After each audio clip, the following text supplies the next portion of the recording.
आपल्या हे लाईट बंद कर ना तुम्ही. थँक्यू. अरे बांधलं लाईट ये इथे. ये तेवढा नाही घ्यायचं. ये नाही.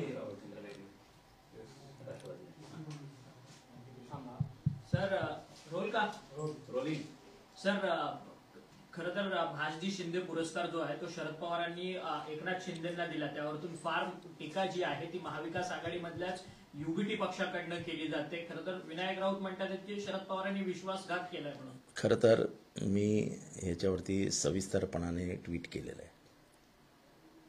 शरद पवारांची उंची, त्यांचं वय, त्यांचा अनुभव, त्यांची राजकारणात वागण्याची पद्धत, त्यांच्या मनात कधीही असूया, कटुता, द्वेष, सूड या भावना नसतात. जी माणसं बोलतात त्यांना हे कळलं पाहिजे की त्यांची आणि बाळासाहेबांची मैत्री होतीच कशी. मग शिवसेना तर सत्तेत पण नव्हती तेव्हा. असं असताना बाळासाहेब चौफेर टीकास्त्र सोडायचे, जखम होणारे बाण सोडायचे. शरद पवारांनी हसत हसत झिरून मैत्री कायम ठेवली, पण राजकारणात जे करायचं होतं ते केलं. शिवसेनेला सत्तेत कधी येऊच दिलं नाही. राजकारण राजकारणाच्या जागेवर ठेवायला पाहिजे, आणि हे सगळे मी आहे ते प्रकारे राजकारणाच्या पलीकडचे आहेत. एखाद्याने पुरस्कार द्यायला बोलवलं आणि मला बोलवलं, तर माझी उंची बघून बोलवलं ना. शरद पवारांची उंची बघून पुरस्कार द्यायला बोलवलं होतं, आणि त्याच्यात काय राजकीय दोघांनी हात नाही मिळवले ना, की चला आता उद्यापासून शरद पवार आणि एकनाथ शिंदे साहेब एकत्र येणार आहेत, असं काय नाही ना. एवढं काय बोलायचं काही कारण नव्हतं. मला वाटतं उगाच.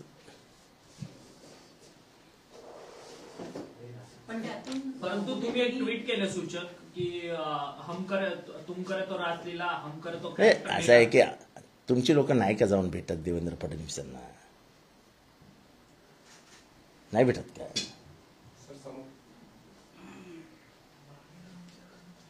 तेव्हा कोणी आक्षेप घेतला का? चालतं ना. आता विधानसभेचं अधिवेशन चालू असताना आम्ही सगळे एकत्र बसलो होतो, विरोधी पक्षाचे नेते. आमच्या समोरनं उद्धव ठाकरे साहेब गेले आणि जाऊन देवेंद्र फडणवीसांना भेटले मुख्यमंत्री म्हणून. मी म्हटलं, मी तेव्हाही जेव्हा मला विचारलं लोकांनी की असं कसं हो, मी म्हटलं भेटायलाच पाहिजे, संवाद ठेवायलाच पाहिजे. सर्वात मोठा पक्ष म्हणून जो विरोधी पक्षात आहे, शिवसेना आहे, त्यांचा नेता येतो तर त्यांनी मुख्यमंत्र्यांची भेट घेणं हे क्रमप्राप्त आहे, हे व्हायलाच हवं. हा संवाद जो महाराष्ट्रात तुटलाय तो संवाद असायलाच हवा. आता ते आमच्या पक्ष सोडून गेलेल्या अजित पवारांना पण भेटले होते, तेव्हा कुठे आम्ही काय म्हटलं? ते त्याच्यात काय असतात.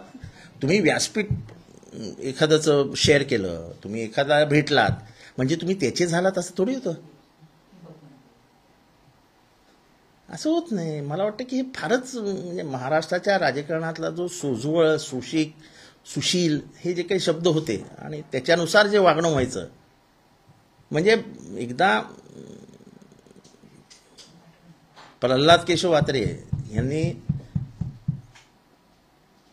यशवंतराव चव्हाणांना अत्यंत खालच्या म्हणजे कमरेखाली वार केला होता. दुसऱ्या दिवशी यशवंतराव चव्हाणांनी प्रल्हाद केशव वात्रे यांची भेट घेतली आणि त्यांनी असं काय ते निपुत म्हणजे जे बोलायला नको होते ते बोलले होते. तेव्हा वेणूताईंवरती 42च्या आंदोलनामध्ये लाठीचार्ज झाला आणि तो लाठीचार्ज झाल्यामुळे ती मुलगा जन्माला घालू शकत नाही ही वेदना समजून सांगितली. प्रल्हाद केशव बाहेर आले आणि अख्ख्या महाराष्ट्रासमोर दिलगिरी व्यक्त केली. आणि त्या उंचीचं राजकारण महाराष्ट्राने बघितलं. काय बघतोय आपण? हे कोणालाही उचलायचं, जेलमध्ये टाकायचं, कोणालाही उचलायचं, फालतू केसमध्ये फसवायचे, पोलीस घरी पाठवायचे, जेलमध्ये टाकण्याचा प्रयत्न करायचे, वकील लावायचे सुप्रीम कोर्टामध्ये, 20-20 लाख रुपये फिया द्यायच्या. पण ह्याचं राजकारण संपवा, हे तर आम्ही अनुभवतोय ना. आणि शरद पवार हे उदाहरण आहेत की ह्या राजकारणाला छेद देणार. हा दुश्मनाच्या फीस सुद्धा, वकिलाच्या फीस सुद्धा भरण्यापर्यंत लोकांची मजल जाते. अच्छा, हा जितेंद्रचा दुश्मन आहे का? हा कोर्टात आहे का?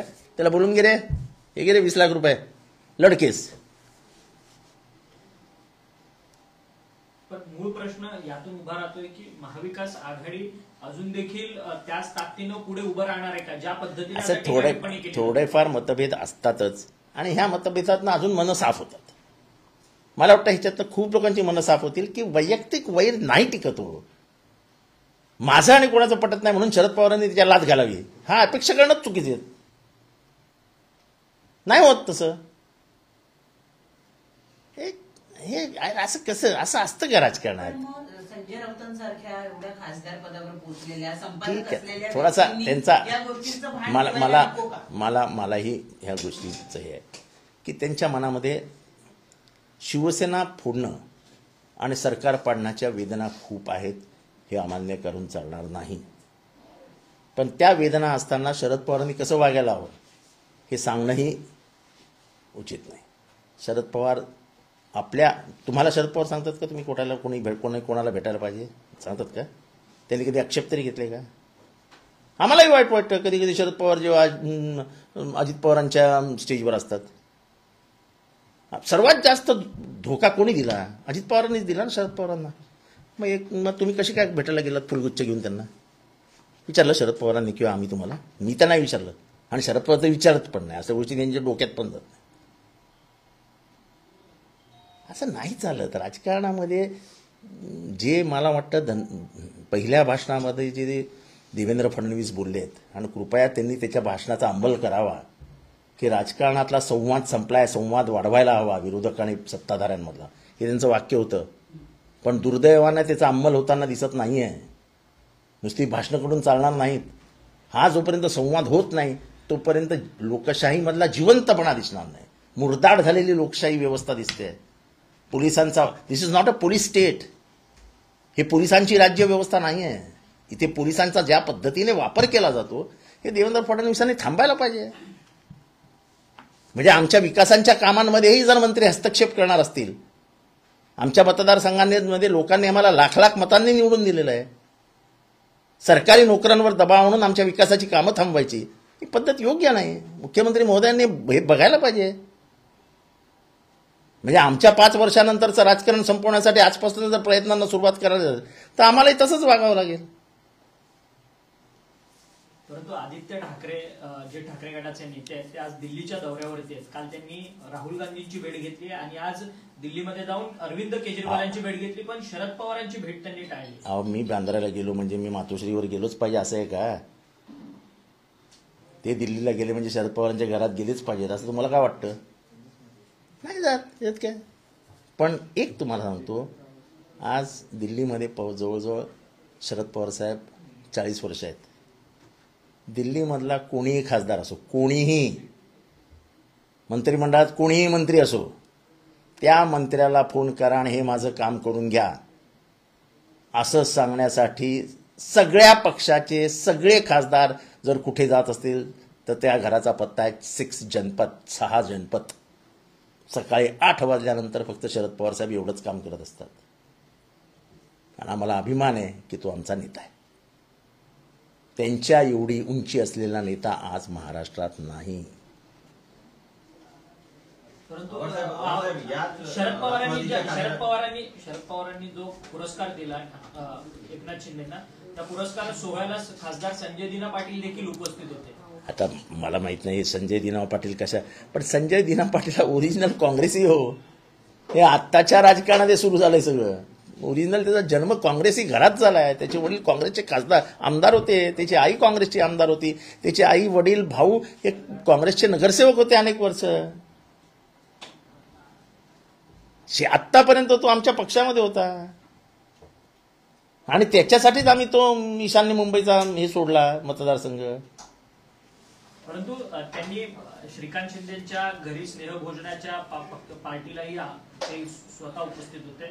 त्यामुळे टायगर ऑपरेशन जे सातत्याने एकनाथ शिंदेच्या पक्षाकडे मला तिथेच म्हणायचं, हे सारखं ऑपरेशन टायगर ते डॅवोसमधनं बोलायचं की त्यांचे 4 फोडतोय, हे कशाला हे राजकारणातल्या आगी लावत बसायच्या. आणि मग हे सगळे उलटे हे परिणाम दिसायला लागतात. ह्याच्यात तर सगळ्यांनीच बोध घ्यावा आता की शरद पवार स्टाईलचं राजकारणच महाराष्ट्रात योग्य आहे. की तुम्ही प्रेमाने बोला ना, सगळ्यांना यांचे पक्ष फोडा, यांचं राजकारण संपवा, यांच्यावर केसेस टाका, हे बंद करावं. आता तुमचा एक मंत्री डायरेक्ट बोलतो मी एकाही सरपंचाला निधी मिळू देणार नाही, यायचं असेल तर माझ्या पक्षात आहे. काय नाही पटत तुमचा नाम आमचा राजकीय दृष्ट्या. आम्ही लढतो आहोत, लोक आम्हाला निवडून देतात. तो निधी काय तुम्ही घरनं नाही, तुमच्या शेतात येत नाही. जो महसूल जमा होतो महाराष्ट्रातनं त्याच्यातनं देता, तोही देताना तुम्ही त्याच्यात भेदभाव करता.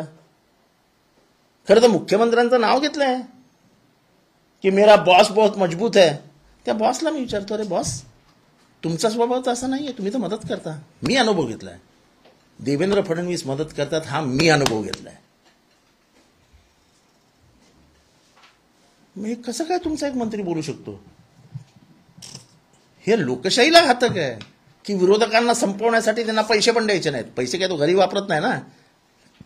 सरपंच वापरणार म्हणजे काय, सार्वजनिक संडास बांधणार, सार्वजनिक गटार करणार, एक सार्वजनिक नळ पाणी योजना करणार. आमदार पैसे वापरणार म्हणजे काय, रस्ते करणार, हे करणार. पण नाही द्यायचा, सडवून टाकायचा. आमदाराला दाखवायचं, हे तू आमच्यावर आहेस ना, बघ निधी कुठे चाललाय. हेच तर काम करतायत अजित पवार माझ्या मतदारसंघात. उघडपणाने सांगतो, हे बंद करा हो. तुमच्यावरती पण ठाण्यात अनेक गुन्हे दाखल झाले. एकनाथ शिंदे मी तेच म्हटलं की खरं तर राग मला यायला पाहिजे की ज्या पद्धतीने मागचे काही वर्ष माझ्याशी राजकारणात माझ्याशी वर्तणूक केलेली आहे ती राजकारणाला सोमणारी नव्हती. एक डीसीपी येतो direct, you are under arrest mister Awhad. अरे आईला मला वाटलं मी रामन राघव आहे की काय. आणि तो डीसीपी पण असा 6 फूट उंच, हे एवढी भरभक्कम मोठी बाडी, आणि मला फसवून बोलवला पोलीस स्टेशनला. आणि मग प्रत्येक बेलमध्ये जज काय म्हणतो, दिस इज नो केस, आणि फेकून देतो पेपर बाहेर. नंतर काय होतं हे कळत नाही ना. म्हणजे एकाही केसमध्ये जजनी कधी असं नाही लिहिलं की नाही हे केस बरोबर आहे वगैरे. प्रत्येक दिवसाने मी एक केस नोंदवता कसा, ही केसच नाही आहे माझ्यावरती. 354 नोंदवली, ती राजकीयच गुन्हा होता. फोन करून सांगितलं की गुन्हा नोंदवा म्हणून. हा फोन कोणाचा होता? आता जाऊ दे, आता कोण कोणाला त्या रात्री भेटलं, सगळे व्हिडिओ आहेत. आव्हाड साहेब, तुम्ही परळीचे पराभूत उमेदवार त्याच्याविरोधात इथं एक पत्रकार परिषद घेतली आणि गैरकारभार उघडकीस आणला होता. परळी विधानसभा निकालावरून धनंजय मुंडेंना कारणे दाखवा नोटीस बजावण्यात आली आहे. तुमची प्रतिक्रिया? नाही, असं आहे की त्याच्यामध्ये एक तर पहिली गोष्ट म्हणजे मला हात जोडायचे त्या एसपीला. अहो, जिने मारामारी केली, ज्याच्या कमरेला रिव्हॉल्वर आहे, ते सगळं दिसतंय ना तुम्हाला टीव्हीवर. एक तर 90 दिवसानंतर केस घेता, आणि त्याच्यात लिहिता कैलास फोडेंचा मुलगा, त्याला नाव नाही. मला एक काम घातक वाटतं, तर बापू अंधळे मर्डर केसमध्ये माहिती आहे की वाल्मिक कराड, पण महाजन नावाच्या इन्स्पेक्टरनी वाल्मिक अण्णा नाव लिहिलं, पूर्ण नाव लिहिलं नाही. केस लूज पडली. म्हणजे जनबुजून करण्यात आलं. हो, जर तुम्हाला माहिती आहे कैलास फडच्या पोराचं नाव पण माहिती आहे, सगळं माहिती आहे, व्हिडिओ आहे, मला नाव लिहायला लाज वाटते काय? मी माझ्या ट्विटरवरती तुम्हाला जर माझ्या ट्विटरवरती मी तो FIR टाकलाय आणि असं गोल केलंय त्याच्यावरती की ह्याचं पोराचं नाव काय, त्या पोराचं नावही टाकलंय मी.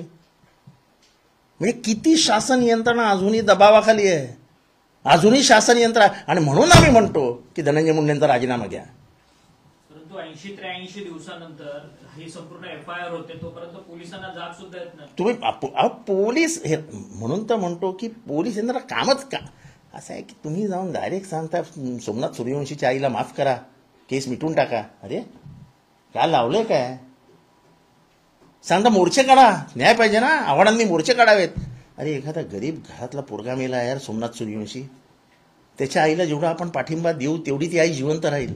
आतमधनं खचत जाते माऊली, पोटचा गोळा गेलाय तिच्या. काय वाटत असेल तर रोज तिला रात्री झोपताना की बाजूला तो नाही आहे.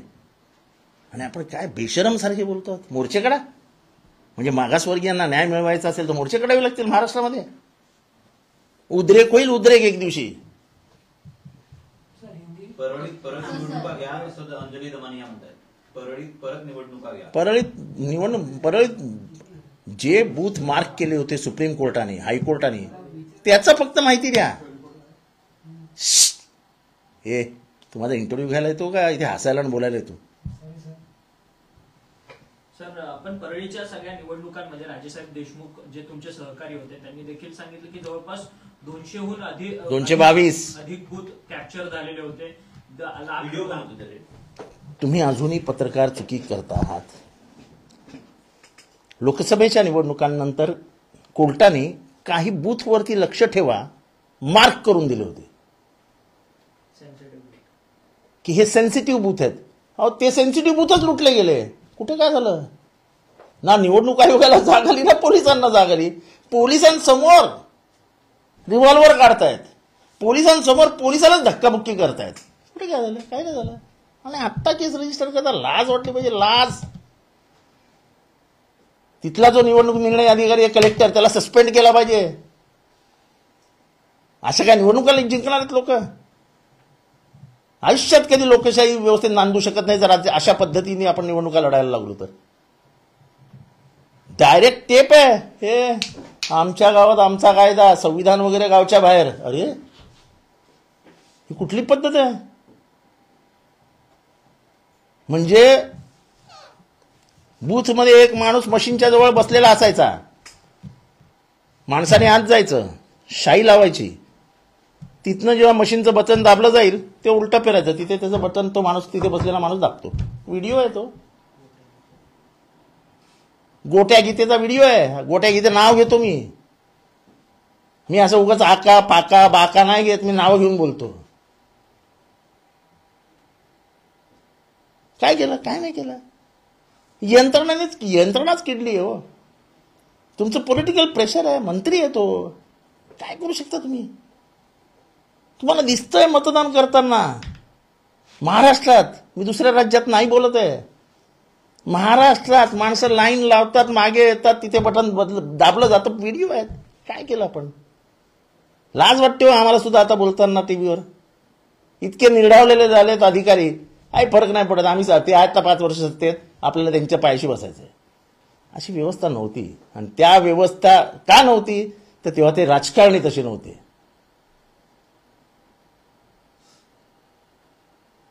आनंद दिघेंच्या वेळेस काय झालं, तेव्हा एकनाथ शिंदे फार जास्ती पुढे नव्हते. जरा विचारा काय झालं, कोणी कोणाला मदत केली आणि कशी केली, हे सगळे विषय.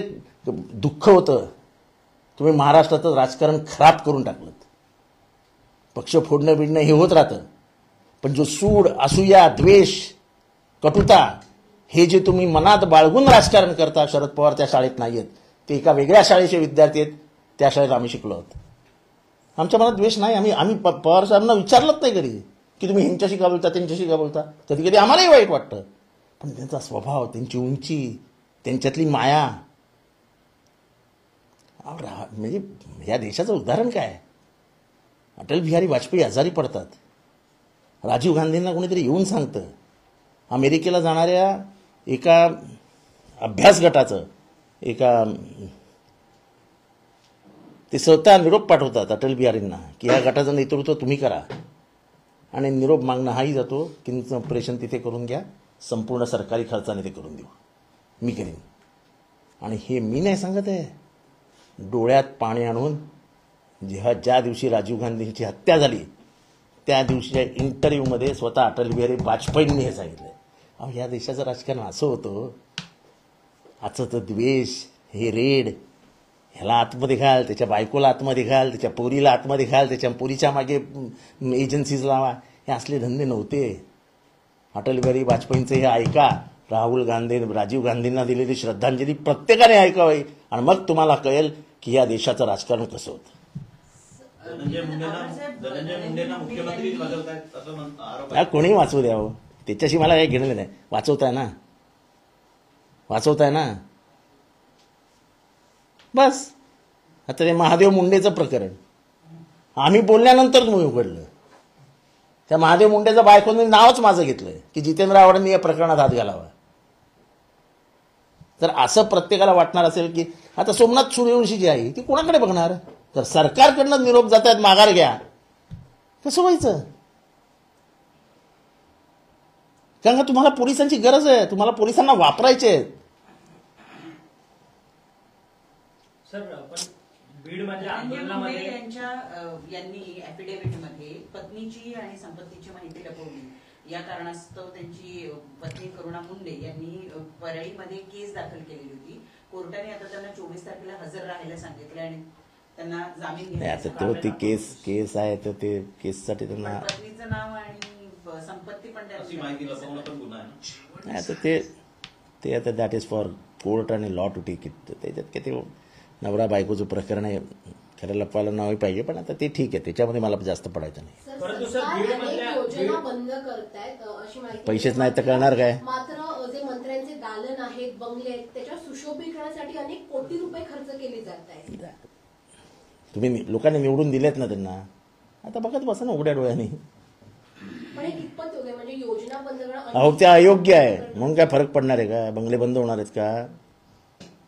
करोड रुपयाचा खर्च होणारच आहे. कशा लोक आपल्या तोंडाची वाफ पाय घालावा. आणखी एका योजनेची घोषणा आता थोड्या वेळापूर्वी उपमुख्यमंत्री एकनाथ शिंदे यांनी केलेली आहे. जे 65 वर्षाच्या वरचे जे रिक्षा चालक आहेत त्यांना आता सन्मान निधी दिला जाणार आहे दर महिन्याला 10,000 रुपये. चांगलं आहे. सुप्रीम कोर्टाचा निर्णय ऐकला का काल? सुप्रीम कोर्टाने काय सांगितलं की हे तुमच्या घरचे पैसे नाही आहेत, तुम्ही असे वाटत सुटायला. लोकांना कामच करायचं नाही आहे. तुम्ही इतक्या योजना आणतात फुकटातल्या की कोणी कामच करणार नाही. घरी बसून जर 20,000 महिन्याला येणार असतील तर कोण कशाला काम करेल? एक छोटं घर घ्यायचं आणि राहायचं, 20,000 सरकार पाठवतच आहे. तुमची प्रोडक्टिव्हिटी खतम होते. तरुणपणातच ही सवय लागली की आयते पैसे खिशात येत आहेत, कोण कशाला काम करेल? काम करण्याची संस्कृती असते. ज्याचं त्याचं त्यांनी ते काम केलंच पाहिजे. घर बसल्या तुम्हाला जर असे पैसे मिळायला लागले तर मजाच आहे बाबा. सर्वोच्च न्यायालयाने हे पण सांगितलं की जे मुख्य प्रवाहात आणण्याचं काम करायला पाहिजे होतं त्यांना कुठे डावण्याचं काम आहे. नाही बरोबर आहे तुमचं. असं आहे की इथल्या शेड्यूल कास्ट, इथले आदिवासी जे मुख्य प्रवाहात 5-5 हजार वर्ष बाहेर होते, ज्यांची आज कुठे पहिली पिढी शिकते, त्यांना प्रोत्साहन देऊन आपल्या समाजात आणायला पाहिजे होतं. ते करतच नाही. तुम्ही मतांच्या गणितामध्ये फसलेलं सगळ्या योजना तुम्ही आणताय आणि मतं मिळतील ना, निवडून आलो ना, बाकी जाऊ द्या. व्यवस्था समाज बिमाज काय घेणं देणं नाही आम्हाला. सर, तुमच्या पक्षाचे प्रदेशाध्यक्ष जयंत पाटील हे म्हणतात की मुख्यमंत्री लाडकी बहीण योजनेमध्ये ज्या काही कपात केली जाते महिलांची लाखोंच्या संख्येमध्ये, त्या संदर्भात आम्ही लढा उभा करणार आहोत. खरं तर महिलांना सरकारने फसवलं गेलेलं आहे. जर तुम्हाला कपात करायचीच असेल तर ती कपात निवडणुकीच्या अगोदर ज्यावेळेस अहो बरोबर ना, या महिलांकडनं मतं पैसे देऊन विकत घ्यायचे, पैसे घेऊन विकत घ्यायचे, असाच प्रकार होता. मी पहिल्या दिवशी सांगितलेलं 2-3 महिन्यानंतर ही काप ती काप आणि वर्षभरानंतर तर ही योजनाच नसेल. तुमच्या मतदारसंघामध्ये कोण लुडबुड करतोय सविस्तर सांगा. साम मी बोललो ना, वित्त व नियोजन विभाग वित्त आणि नियोजन बघाच लुडबुड करतं. कशा प्रकारे थोडं सविस्तर सांगा. निधी, आता सरकारचा निधी येईल तो आमदार म्हणून आम्ही जे पत्र देतो त्याचा विचार झाला पाहिजे ना. कोणीतरी जातं तिथे पत्र देतं, दिवसभर भरून बसून राहतं, लगेच त्याच्या सोयीचे. अहो आम्हाला माहिती आहे ना तिथे काय काम झालंय, काम काय व्हायचंय ते आम्हाला माहिती आहे ना. लोकांनी आम्हाला आमदार म्हणून निवडून दिलंय ना. तुम्ही कधी बारामतीत कोणाला लुडबुड करून देत होतात काय? कुणीतरी म्हणजे कोण? अजित पवार. हो काय कोणीतरी, मी काय घाबरतो की काय नाव घ्यायला?